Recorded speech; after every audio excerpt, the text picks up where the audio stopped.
Fly me to the moon, take me away amongst the stars.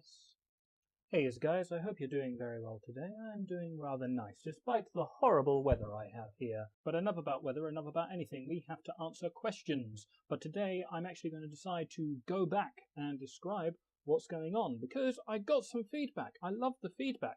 But people are saying, what the hell are you doing? So a little while ago, March 20th specifically, a company called Absolute Tabletop started a Kickstarter. This Kickstarter was to kind of offshoot their biggest, baddest book ever. And it was supposed to both be a setting material book and one where you actually make sort of a homebrew, pseudo-homebrew setting yourself. Now, Absolute Tabletop are actually really big on the idea of do-it-yourself. They really want to empower game masters and people who run role-playing games and different kinds of media to use the information that they get from their books in order to create their own stuff. As a result, they made a marketing push. This marketing push is called #My30DayWorld 2018. The way you do it is 30 questions, one a day from the 20th of March. You can do it any way you want. You can answer as many as you want in one day. You can basically do it however you want. Honestly, it's not much of a challenge, but really I'm not much interested in that. I wasn't really interested in the marketing side of this. What did interest me was answering the questions themselves, thinking of my world setting in particular ways that I wouldn't necessarily have thought of. The other thing that interested me was just the capacity to make a serialized set of videos. I've been really wanting to get into YouTubing. I've kind of been playing with the idea of it. And as opposed to what I was doing before of doing like essays or writing things up, one of my friends actually really encouraged me to make these videos. This is day 25 of 30, and I have just explained the basic premise of my video series. I should really have done that at day 1, maybe even day 2, but go figure, back then I was literally using my webcam to barely record myself. I was even using the microphone on my webcam, like the headphones that I had on weren't working at all. So enough of the preamble, now to get to the question, and I can slow down a bit. So the question for the 13th of April is, what is the most misunderstood playable race? Now, I'm not really interested in copping out and saying all of them, every one of them are considered misunderstood in some way, shape, or form. Nor do I particularly want to go back and talk about like my philosophy on the evil races of the world and everything.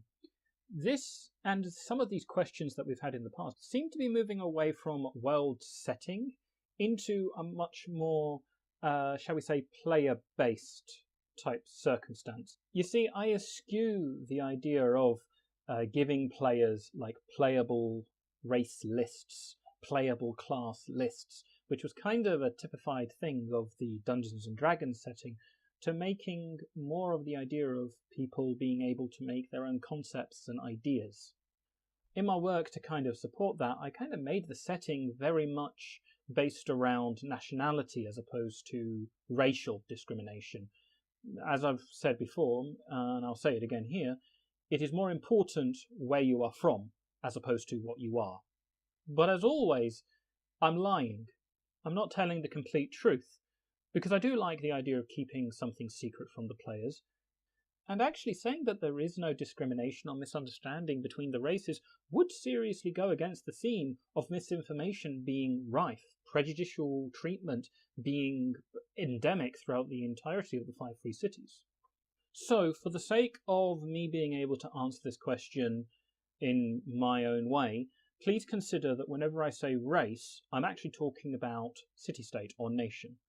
This is because really, that's the closest thing to a race that I have outside of, the quibbles of elf, dwarf, halfling, these kind of things. Those are fantasy tropes, and to a certain degree they are descriptors of what someone would look like. But to my world, they're kind of secondary. Every one of the peoples of the different cities have some form of misunderstanding amongst themselves. And these misunderstandings are kind of based around their circumstances in much the same way as the values that they hold, the technologies that they have modified and advanced. They're all based around like what they need, what they require. Hull, for instance, is a very martial race, at least by comparison to the other cities. And it certainly would stand to reason that there would be some kind of misunderstanding on that point between one side having this strong belief in the ideals of honor, filial piety, worship of statehood and religion, the wish for morality to be held to a higher standard, well, their morality in any case, as opposed to sanguine, which holds the idea of community and family beyond anything else. These kind of things are very fractious and will really lead to a lot of the conflicts that arise that do not really have much quibbles over land or anything like that. This isn't to validate those conflicts. It is, however, to recognize that even if the moralistic reasons they have for going to war are more or less excuses in order to gather resources, there is still kind of this basis, this ability for them to rationalize internally their own perception of the outside world. Similarly, the pairing of the two port cities of Winter Night and Meridian are based in deep misunderstandings. However, they are much more to do with ideological grounds than moralistic or societal ones. As I said on day 22, talking about the bodies of water of the Five Free Cities area, Winter Night has really stolen a lot of Meridian's thunder, and this has caused a bit of tension between the two factions. However, whereas Winter Night truly believes that is only complaining that some of their trade routes have been lost, Meridian sees it as actually a real loss in terms of their cultural identity and a real blow to their pride, their sense of wealth and position within the Five Free Cities area. Meanwhile, people from the city of Mernal don't really talk about their land. The misunderstandings that may be prevalent as a result of things is more due to a lack of communication and a lack of real knowledge than anything to do with the actual city and its policies. Now, talking of the two pseudo-sub-states of sorts in the Five Free Cities, the Shift Reservation and the Broughton Hermitage, we really come across the closest thing that could be described as racial misunderstanding. As I said, they can be considered to be largely monolithic in their racial makeup, but not exceedingly so. Now, I've received a couple of questions about this. How can they be considered one race but not really fit the description of it? Consider the dearth of different ethnicities that are present within what more Western civilizations would recognize as one monoculture. But then from the inside, you would recognize differences along clan lines, differences along tribal lines. The one that I particularly take recognition for my most obvious experience with it, is to do with Arabic people. The Arab world, with its political borders and so on and so forth, does not adequately replicate how the countries would actually look if they were divided along ethnic lines, states of clan or tribal structure, rather than what the people had, which was a division over resource structures. Another example of this are the different minority tribes that exist within China. None of them recognize themselves as Chinese. They can remind themselves as Miao or otherwise. Similarly, from the external standard, the people of the plains is nothing more than the Five Free Cities naming the people of the plains. What they would call themselves on the internal would probably be very, very different, and how the external world kind of describes the differences between one person of the plains and the other could be just completely superfluous. An interesting event that happened was one time when I asked a character to describe a person of a plane to another character, an NPC who had never met one. They basically described an orc when I had never described them in terms of orcish coding or anything like that. I never described them as green skin. I never did anything like that. If anything, I'd actually taken steps to move away from, the more animalistic or savage aspect. I wonder if that was maybe the player superimposing what they thought, what they received of my information.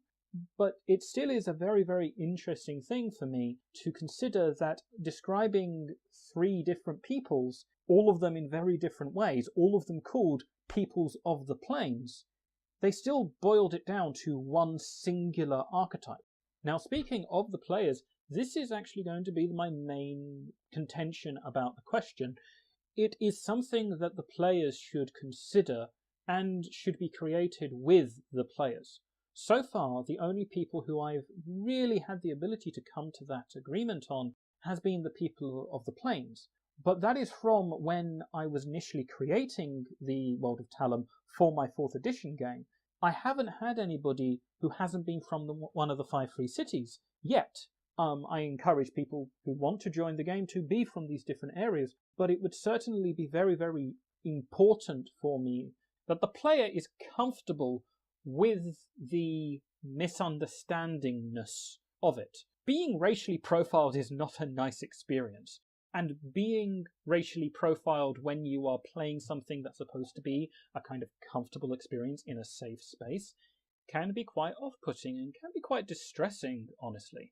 During the 3rd video, I believe, I said that I decided early on to step away from subjects of sexism, sexual violence, these kind of things, because I kind of had a recognition that my players would not appreciate coming across those things, especially considering that 3/4 of my party are women, and those people who are playing female characters are men themselves. And I felt that the way that I would walk that very, very thin knife edge would only be inadequate.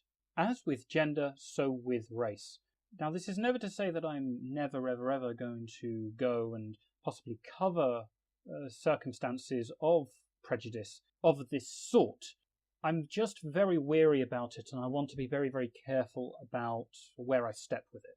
So yeah, that was the question, and that was my answer. I hope you really enjoyed it. Please, if you've got the interest, pop me a like, a subscribe, a comment, a kiss, and a punch. Thank you very much, everybody who has been commenting, sending me lots and lots of support, and sometimes constructive feedback. Really, keep it up, and I hope to see from you soon, and I will speak to you again tomorrow. Ciao!